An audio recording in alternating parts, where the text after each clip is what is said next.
My name's Daryl and I'm from Nettle, Swansea. We've been going for 10 years. We've got some local business support and access funding through Finance Wales. Focus on the product and the service.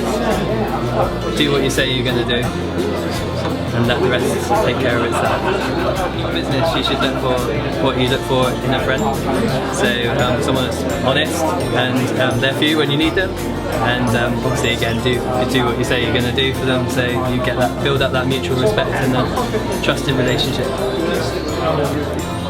Rollerblading champion. So I admire a few people in business. One of them is Seth Godin. You heard of him? He's a marketer, mate. Top 3 business tips. Eye contact. Eye contact.